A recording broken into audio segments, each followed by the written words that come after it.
It's the SDG Podcast. Before we get started, you can check us out on the web at solutiondesign.com/podcast or find us on all the social medias, LinkedIn, Twitter, Facebook, and Instagram at Solution Design. Hey, I'm Chad Jetner. I'm Peter Lawrence. And I'm Kyle Bacher. And with us today, we have Jason Scherschlitt.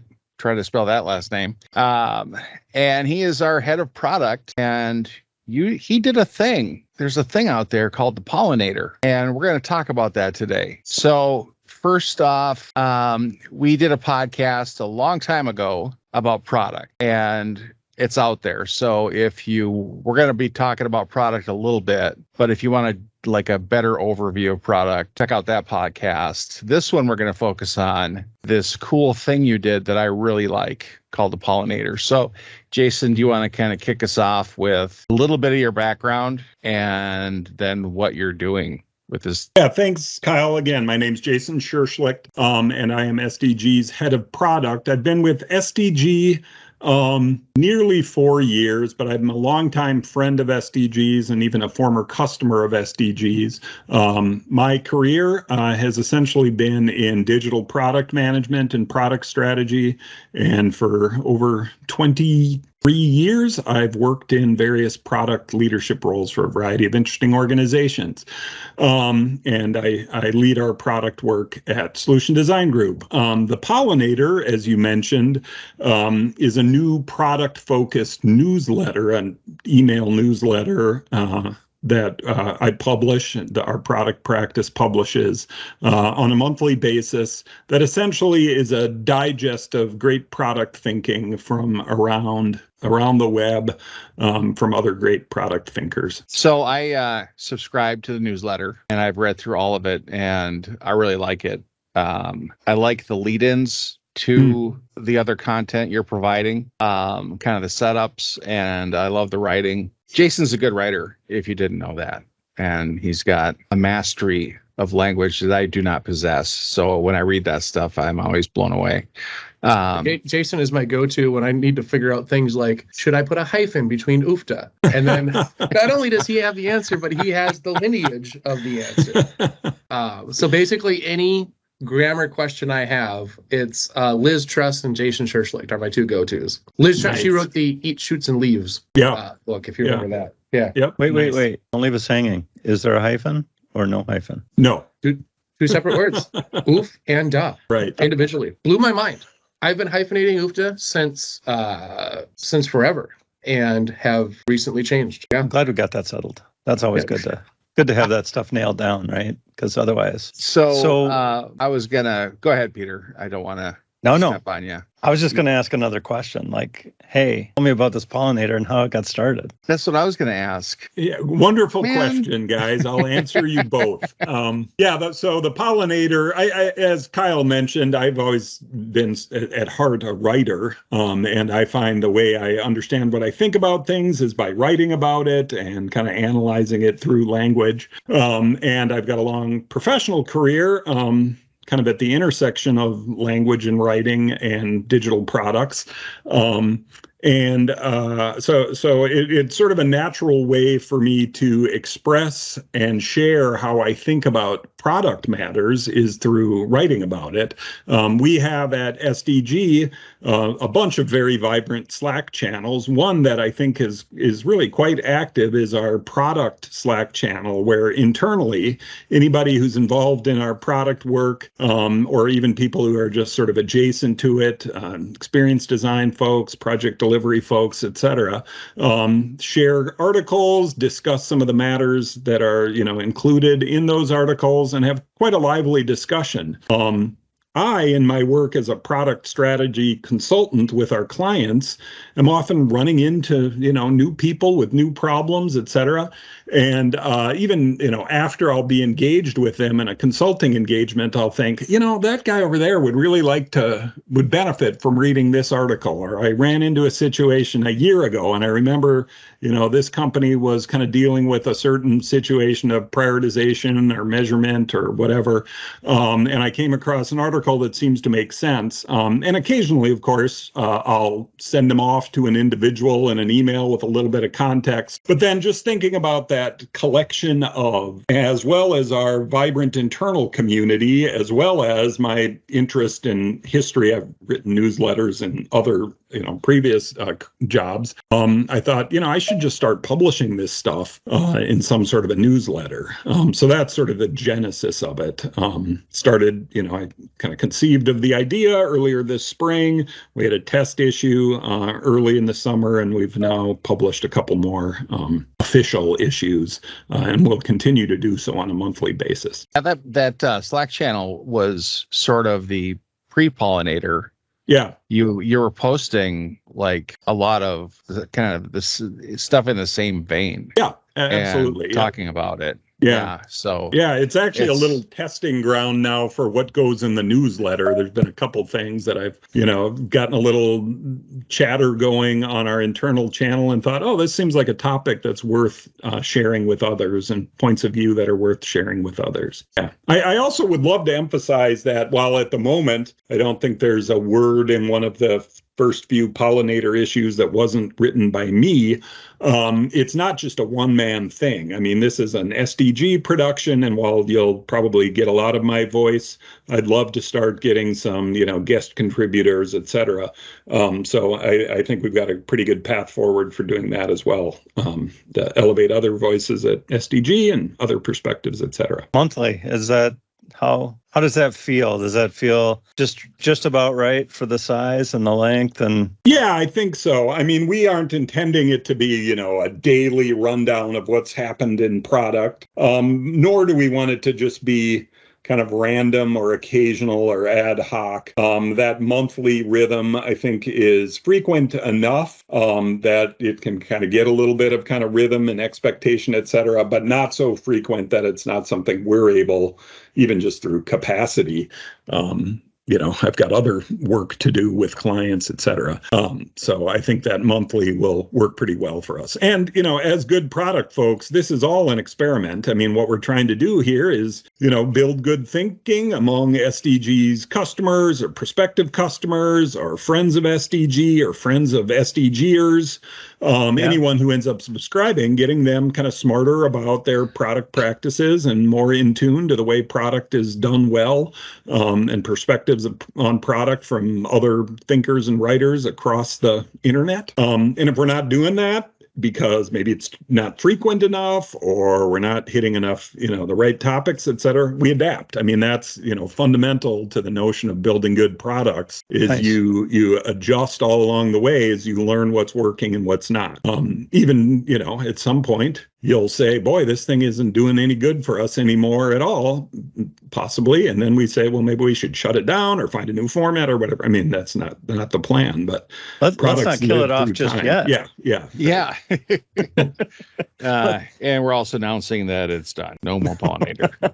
No, we are not. We are not.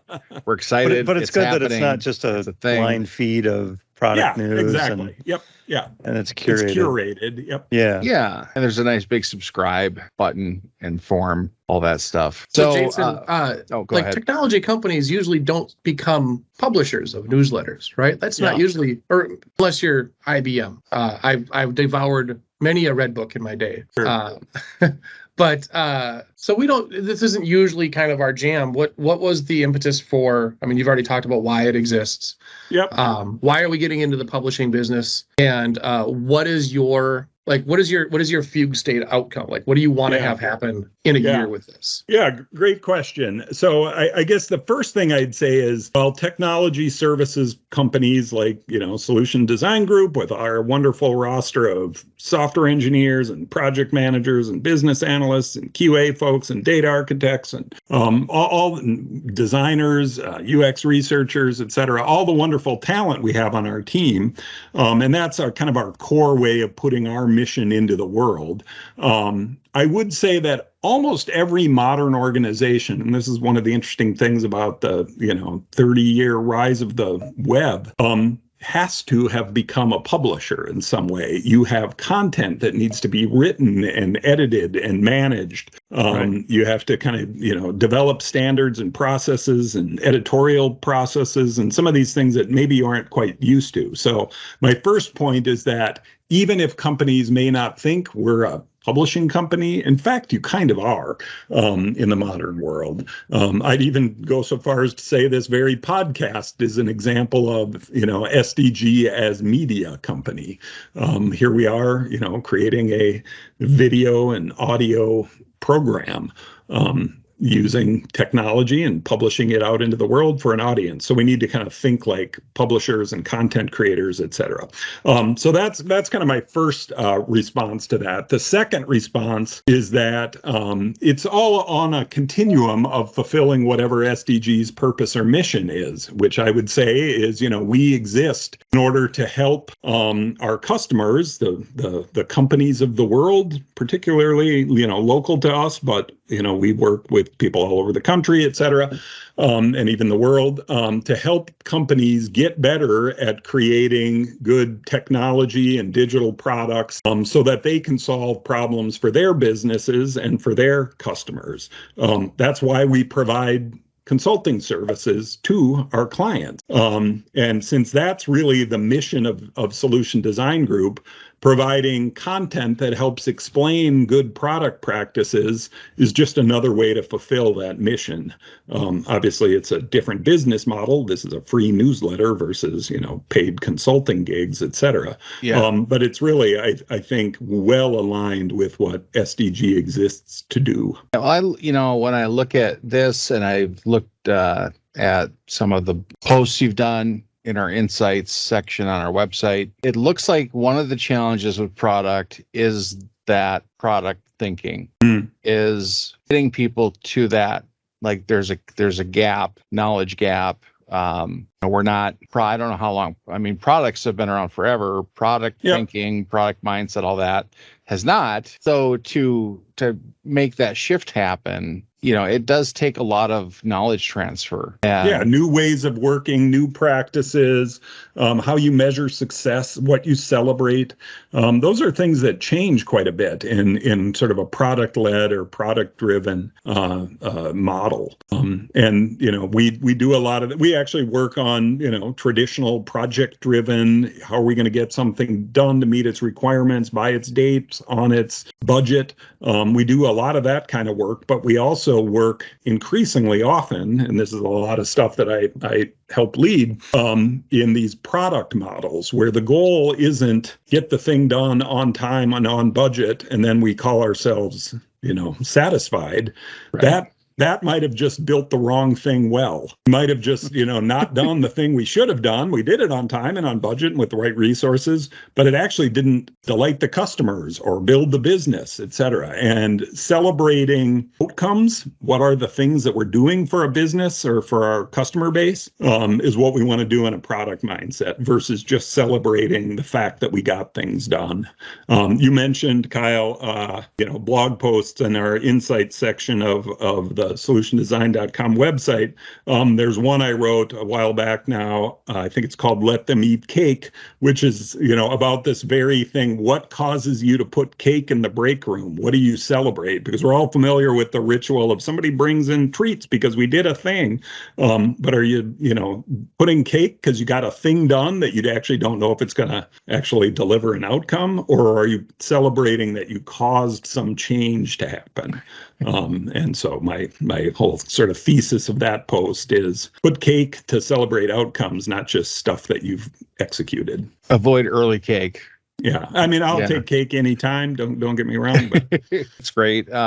So what's your audience for this? Great question. Who are you writing for besides me? Small but mighty. So again, we just started it this summer and kind of preceded the audience with a few friendlies and former customers and former colleagues and current colleagues of mine, et cetera. I am proud to say we've doubled the subscriber base, although I don't think we'll keep that rate of doubling happening. But we've done that in the last couple months. But what we intend to do is, start by focusing on people who, frankly, have worked with SDG or might work with SDG in product engagements, people who are aware of Solution Design Group and maybe want to learn a little bit more about our point of view on these matters. So that might be, as a product at a client company or user experience folks or business leaders or heads of software delivery, et cetera. But I would love it if we could start expanding beyond kind of the people who are 1 degree removed from SDG to people who maybe are a couple degrees removed from SDG, but do care about product. I will also say I don't think it's necessarily going to hit the like hardcore product people. And, I'm engaged in communities on social media, et cetera, with people who are product strategists and product managers, and they share stuff on Twitter or whatever we're calling Twitter these days, and LinkedIn and, blogs and communities and conferences and things. I don't think it's necessarily for that, like the product insiders. I think it's for kind of the product adjacent or the product curious who don't have time to like read every post from all the kind of cool product thinkers, but who instead say, somebody just give me a digest of a handful of things that I should know about from within the last month, instead of having to, comb their feeds every day. That's the audience I would love to hit. Like I said, the product curious. So I want to know product, but I don't know product, but I'm never going to go out and learn it on my own. And I don't feel like hiring Jason just yet because it sounds cool, but I want to learn a little bit more. So this is the thing to get your feet wet. Yeah, I think actually one of you guys, I think it was Chad, before we jumped on this, started recording this podcast, you were mentioning somebody at an SDG client who's undergoing some training on what it means to have a product mindset or a product point of view and how they might shift from project work to product work, and maybe is a little bit overwhelmed with that. I'm thinking that would be the perfect type of audience for this newsletter. Give me a monthly digest of good thinking in product, kind of shaped by SDG's point of view, with some expertise, but that I can do something with. Can I ask you a question that has nothing to do with the newsletter and you can ask me anything, Chad. Awesome. All right, you mentioned Twitter, or I think we're calling it X now. I'm calling it Twitter, but sure. Yeah. As a product person, what happened, man? Like, what would you? Oh gosh, what an interesting question. I didn't really prepare thoughts on that, but I have them. Let's start with, what would you like tomorrow, right? Like you walk into Twitter, X, whatever, and maybe the first thing you do is you change the name back. And then after you do that, like, what do you fix? Like, what do you focus on? I think Musk had a fundamental misunderstanding of the point of that platform and the point of that company. He even fairly early, and I'm just extemporaneously remembering this, fairly early in his tenure here over the course of the last however many months it's been, posted something about how we're changing things at Twitter and the engineers are going to have more sway. I actually remember he used the words, they're going to have more sway, and that we are fundamentally a kind of engineering company, and that's who we're going to be, and that's how we're going to make decisions. And I thought, gosh, he's kind of missing the mark. He's fundamentally a kind of community and a place for human beings to share and find like-minded people.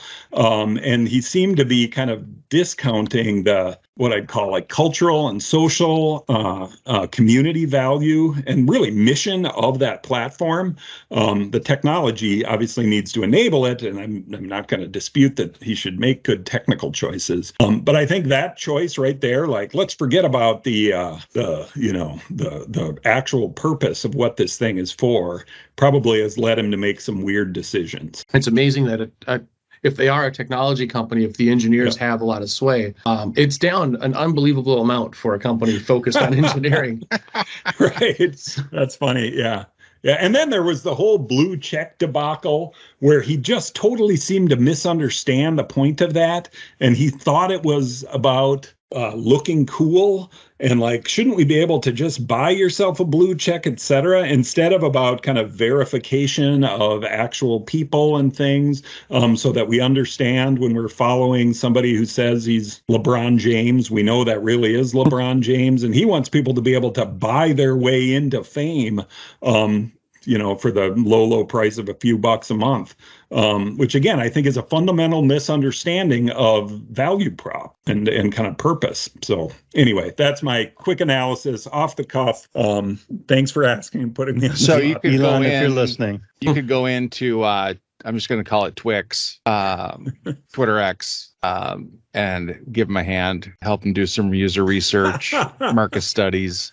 Well, things and like again, that. there are many smart people who've been involved in that, and I don't want to get into all the kind of, ideologies and such that might underlie some of these choices, but I've got opinions. Anyway. Maybe the engineers just want more time off, and so it's okay if it goes down more often. They're just going to take some time away. It's okay. Sure.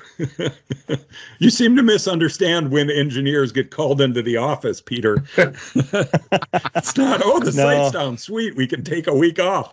No, I have a long understanding of when you get called in, for sure. Right. I've worked too many midnights in my life. All right. So let's talk about Pollinator. That's what we've been doing. I like it. I have a question about who is going to be contributing. Is it just, you mentioned you and some people that are like close to product and things like that. Are you thinking that, product leaders we've worked with in the industry or people that you have contact with, do you see doing any collaboration on stuff? Yeah, I can see any and all of that happening as long as it kind of continues to fulfill this mission of building a great product community. So as I mentioned, I think one of the first things I'd like to do is start maybe incorporating some other voices from within the walls of Solution Design Group, maybe from some of our user experience strategists who often serve as, de facto product strategists in consulting engagements, or project leaders, or, there's SDGs filled with smart folks. So even just, contributing a brief article or their point of view on an article that they share, I think that's going to be who's involved in it. But beyond the walls of SDG, one thing that has pleased me is I've had a couple folks from the readership send me like, hey, here's an article I came across that I thought you might enjoy.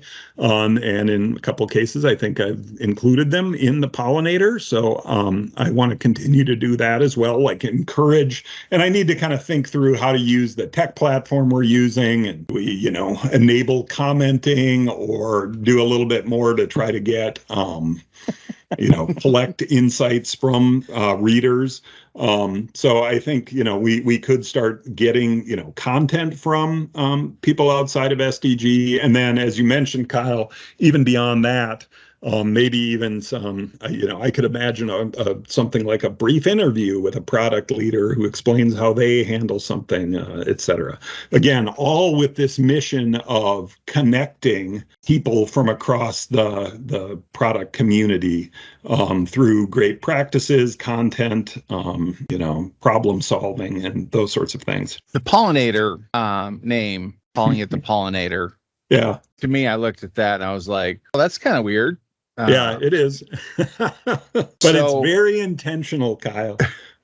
So I keep talking about this kind of model that I picture of at SDG. I'm consulting with all sorts of different companies, and I might be dealing with transportation of road salt one day and methane abatement another day, and great e-learning experiences to help with skilled trades on another day.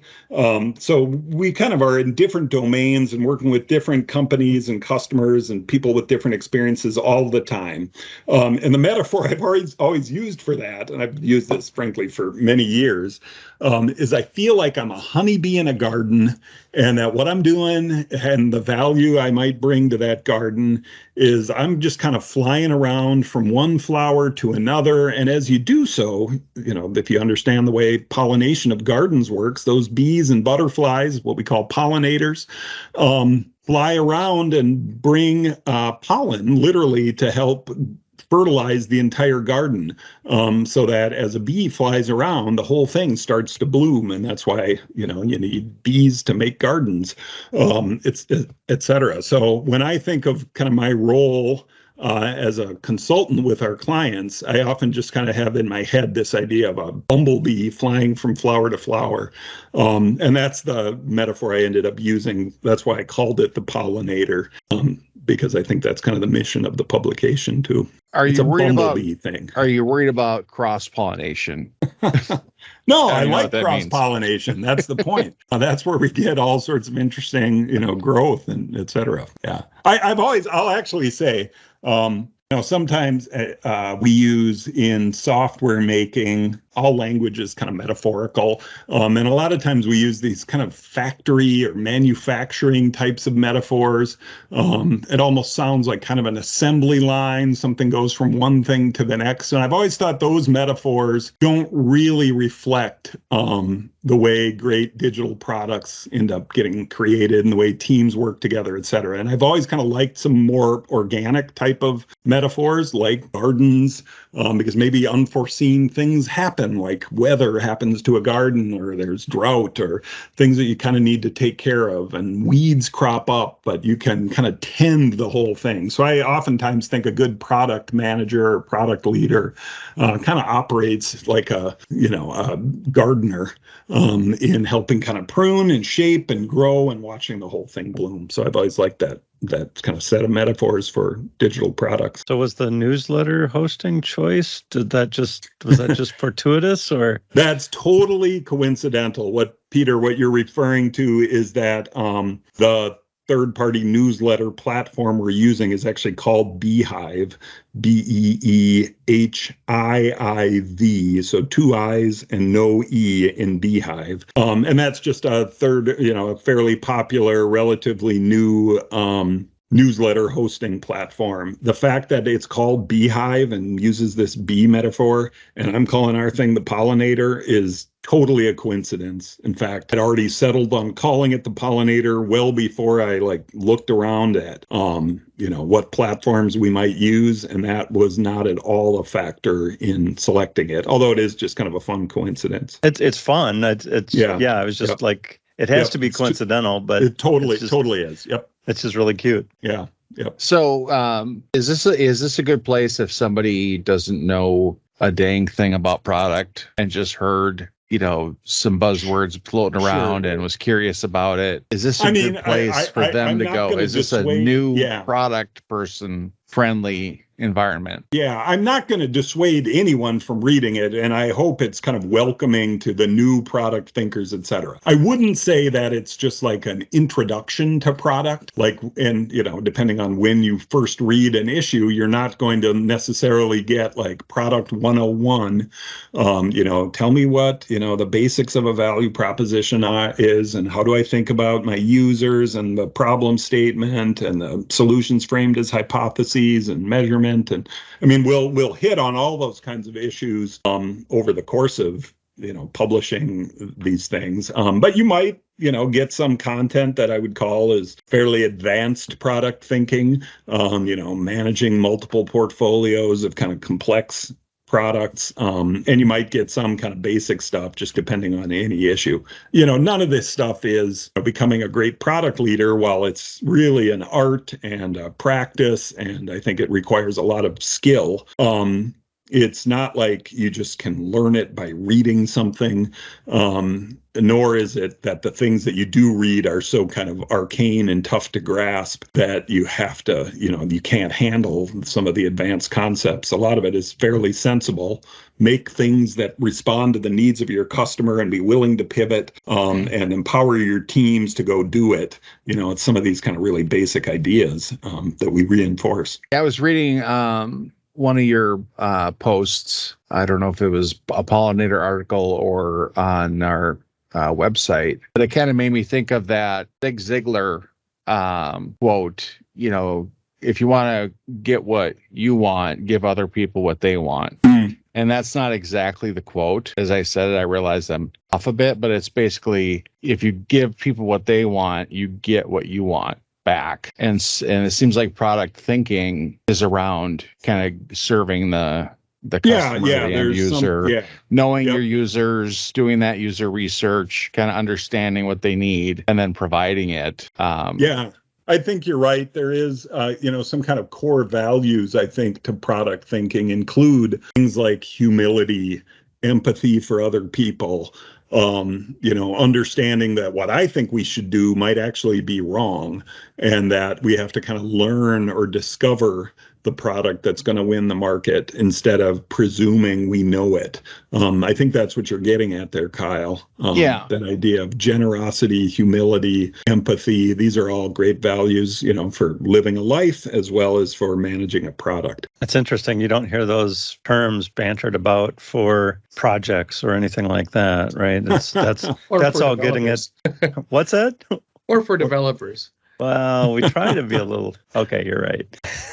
Well, and one point I'll make there, just kind of, promoting the product mindset, is it's not just something for the product manager person to have. One of the kind of core values and core like principles of great products is empowering product teams, which are, small cross-functional groups of people who have a variety of talents.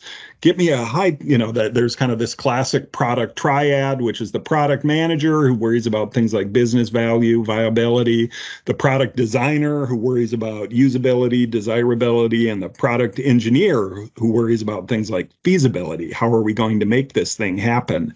And that triad working together is really one of the most, if you get an effective product team, which isn't huge. And by product team, I don't mean the department of product managers. I mean the group of people working on a product together, right, with all their skills: research, design, architecture, data, QA, analysis, all of it. That's what a wonderful, that's what produces wonderful products. So to your point, some of these values that I'm talking about, they're great when they're kind of shared amongst a team and we're all kind of in this together. And I think we've all probably been on, had these moments in our careers where you're like, man, that was just a satisfying thing. And we produced a great result. And I worked with some really cool and interesting people.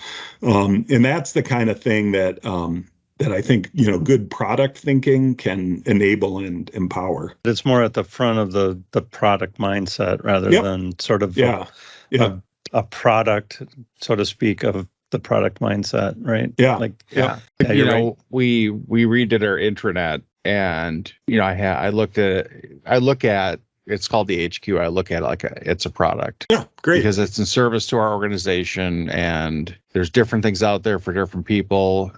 Part of that redesign had a lot of product thinking going on. Great. We did some user research, and we were thinking about the result and serving the users. And I think it's been successful because I don't hear people complaining about it all the time like the old ones. Mm-hmm. But it's, we have a team of people and we don't really have official product titles and whatnot, but we're sort of rolling that way. That's so great. I love that sort of thing where like teams operate with that mindset. They're trying to satisfy users and, drive certain outcomes for the business and their users.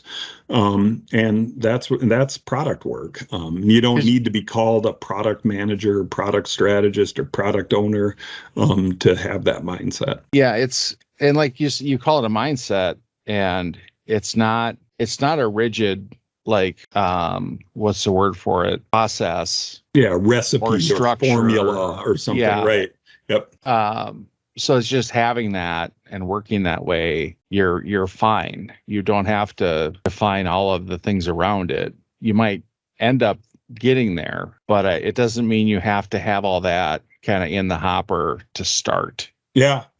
So when's your next issue coming out? We're in mid-September here as we're recording this right now. But my rhythm has been to spend the last week or two of a month in addition to my day job, collecting some of the articles I'd like to kind of to post in the next one. So I've just kind of started that a little bit and had some ideas about what my next theme is going to be. And then about the last week of the month, I kind of go heads down deep into writing some of these things. And then we have an internal review cycle with SDG's marketing folks, et cetera. And then we'll probably publish it during the first week of the month. So long answer. is that. Short answer is probably first week of October. You'll see the next issue. Is there a printed version? I want to get like issue number 1. Right, and get it like autographed a comic and signed. book I think or something. Yeah. I have in my home office a very nice Hewlett Packard printer. Yeah.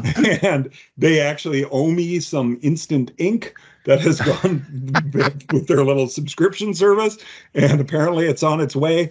Once I get some instant ink and can print again, Chad, I will print you an issue of the newsletter.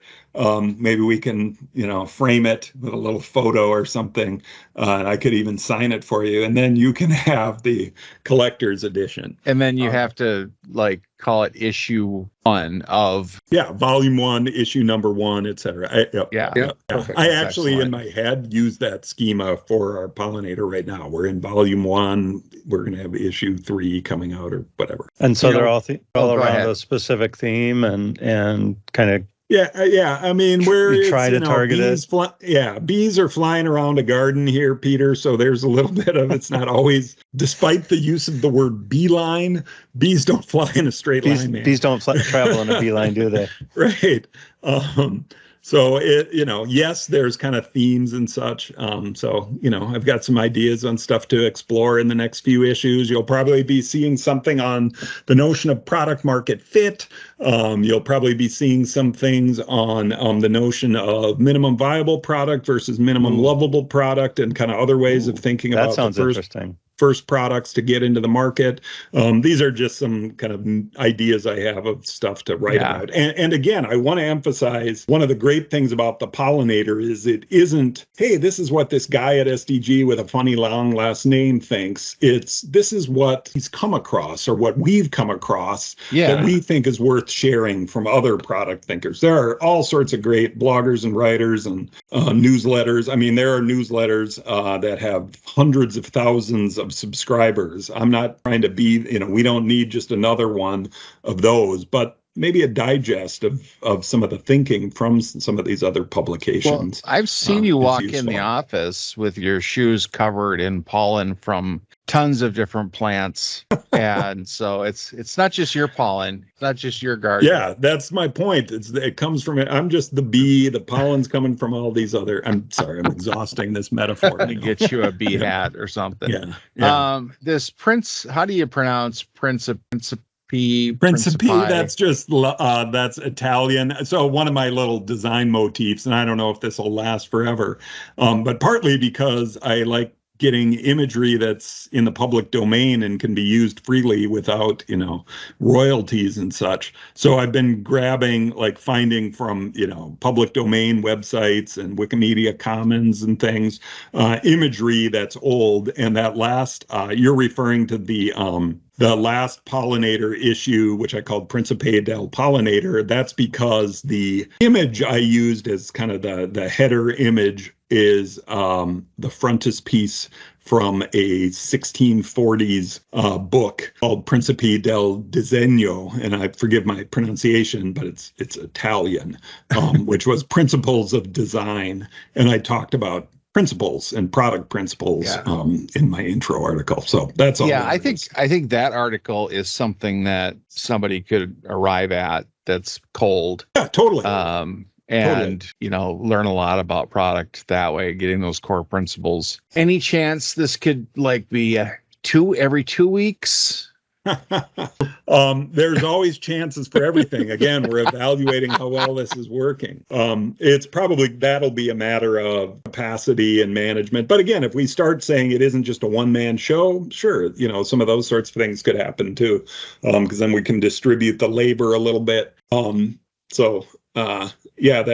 That's maybe a way that could happen. But we want to get kind of off to a good start here with a monthly newsletter and get some good kind of traction with that, and maybe increasing the cadence will help at some point. But it's nice to have a cadence, so I know that to expect a new newsletter every month and not just be randomly shooting it to my inbox. Yep, you got it. Yeah, it isn't just haphazard. Yep. And that's kind of seeing one where you've really dug into the HQ and have lots of tips and advice about product around that you can write an article about and send to me. Well, it's funny you mentioned you said, I'm treating this intranet site like a product. And I actually love that because, especially at SDG, we aren't working necessarily with people who create they're not startups who are creating software products that they're then licensing and earning direct revenue from. In many cases, these are, organizations that have been around before the internet, fulfilling their mission, whether they're making, they're in the agriculture space or whatever, and treating their digital experiences, because like I said, every company is a publisher. Every company is also a software producer, whether they realize it or not. It's Even true. if you make dog food, you're a software company, and you got to think about, we're going to order from our suppliers, and that requires these technical integrations and such. And then, with the rise of the web, there's these front ends that buyers might use to order their custom dog food or track their puppy's nutrition. And I mean, you can imagine all sorts of things. I'm just kind of making up this dog food example and all that stuff. Even if what you make your money from literally is selling the dog food, the digital experiences that surround it is what's going to differentiate you or solve your customers' problems in all sorts of interesting ways. So it's really helpful to manage those as products, even if you aren't like tracking sales of my dog food website. You're not selling the website, but you sure are, selling dog food through great e-commerce experiences, for example. And you can't have a bad website really in these days anymore, right? It's just not feasible to be a business and have a face to the internet of Sure. junk. Yeah. Right. Yeah. I mean, you have customers who are users and they have expectations. And I think one of the things you're getting at there, Peter, is that as much as you wish you could, you don't get to set the expectations of those customers either for what makes a great digital experience. They're using Apple tools and Amazon tools and Google tools and traversing the internet all over the place all the time. Right. And those companies are setting expectations for how a digital product should work. And, you don't get to sort of say, well, we're better than we were 30 years ago, because that's not where their expectations come from. Absolutely not. Works with Internet Explorer 4. That's one thing, Jason, that it would be kind of cool to see, because a lot of I'm on our product channel, right, and I read everything that you post. But one of the problems that I have, and maybe other people have this problem, or maybe it's just is a lot of the concepts that you present are in terms of like, okay, here's this startup, like the last article that you posted from Lenny. I'm going to butcher the last name. Yep. But is a visualization of here's how long it took this to go from product to market fit, and then here's the live product, here's the first competitor, all that stuff, right? Well, sometimes what we do at SDG is we work on internal projects and we try to call them products, for customers. And it's more like your dog food example than it is like, hey, I'm going to come up with a new product idea. I'm going to make Slack, right? Or I'm going to make Uber, or what are these things? And how do you take that from? So all the concepts that you talk about, they're all interesting, and it's they're I don't know, cathartic to read about, right? Like, oh, that's if I were going to start a new business, this is how this would, like, this is what it took to go from idea to MVP to customer and all that other stuff. Yeah.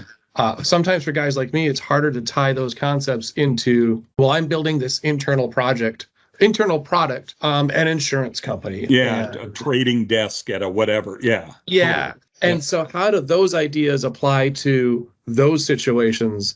I would devour the hell out of a Pollinator issue that specifically addressed internalized. Yeah, I love it. Yeah. And that, at SDG, again, we're kind of starting with the SDG experience in terms of what we, our point of view. We work with a lot of those kind of companies, people whose, I describe them as people whose life as a company started before or outside of the internet. And they've kind of had to become technology companies, but first they were dog food companies. They weren't sort of, a cool internet startup that sold dog food. They were a dog food maker. And I don't even know if we work with dog food makers. I think we'd probably do it. But that if we start with, somebody who made dog food, and then we're helping solve their problems of distribution and customer acquisition and supplier integrations and all these things. Those are who we work with. And, that's a lot of the, U.S. and global economy is companies like that. I love that idea, Chad, and thanks for suggesting it, of maybe dedicating not just one but several pollinator issues or even articles to the, non-cool but incredibly awesome types of companies that we work with, just because they don't have that kind of, sizzle of the hot internet startups. Yes. I mean, so again, like I read everything that you put out. I actually read your blog. I reference your, this has nothing to do with product, but you had a blog post about the language of leaders, right? Eisenhower. Yep. Yeah. A decision was made, right? Like, right. I use that all the time. Like, I send that article all the time. Anytime I see a decision was made, I'm like, boop. That's so great, Chad. I do. Yeah, it warms my heart, man. That wasn't even an SDG thing. That was just it's a subject for another day. Yep. Yeah. The language of leaders. Day, but I do read a lot of what you put out. The stuff specific to product, I struggle sometimes tying it to what my day-to-day is, because I'll spend a day at a client and I'll see an attempt at a product mindset. I'll just have a feeling like that does not feel right. Like that doesn't seem right. And I'm trying to tie what I see, like, tactically what I'm seeing on the ground to, okay, this is what Jason's writing, and I'm trying to like come up with connective tissue between those two. And it's a struggle for me. So like, if we can actually talk about that at some point, that would be really cool. Yeah, I would love to. And by the way, Chad, you're a reader of the Pollinator and of other, posts and things. Feel free to engage with the writer. Because whoever wrote it would be more than happy to, have a discussion about that, or maybe even have that discussion in public a little bit, because other people probably have those questions too. And I think, that's, again, how we build a strong practice and help our customers build strong businesses. Well, I very well may invite the writer to a certain bar in Northeast Minneapolis for a meat raffle or some such at some point. Especially with the baseball playoffs coming up here. I thought we were going to finally get through one podcast where we didn't mention happy hour. Never. Not going to happen. So we're kind of winding down. We got 4 minutes left to do some maybe parting thoughts, things like that. I just wanted to mention that I like how you're serving up articles from other writers.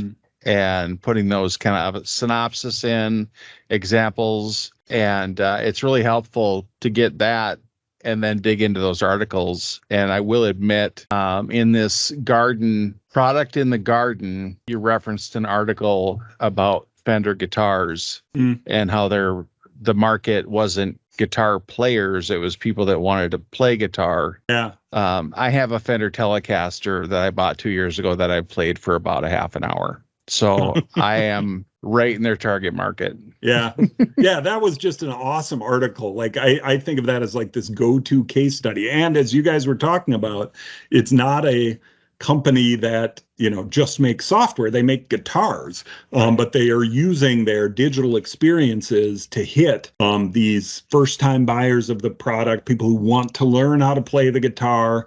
I don't have the stats in front of me, but I think it said, something like 90% of people who start playing the guitar never get beyond, lesson 2. They can maybe make one chord and strum it. And that was such a great article about kind of recognizing we're not here for guitar players, we're for people who want to play the guitar, and what's affecting them on their guitar journey. And they recognize the great business value of a lifelong customer to Fender for amps and pedals and everything, new guitars, etc. So, you're talking about many thousands of dollars of lifetime value for a customer if you can get them kind of over some of the initial hurdles. And that's what their digital products are attempting to do. So any parting thoughts, Peter, Chad? I would just say, for those who are hearing this podcast, you can find the Pollinator at sdg-pollinator.beehive.com, which is again beehiiv.com. But that's probably hard to remember. And just look on Solution Design Group's social media. You'll find it promoted on our whether we're calling it Twitter or X or LinkedIn, Facebook, etc. It's all over SDG's social media. We'll put it in the such, description. So, and let's put it in podcast. this, so people can find it. Great. And I recommend people go out there and read it, because you are a writer, Jason.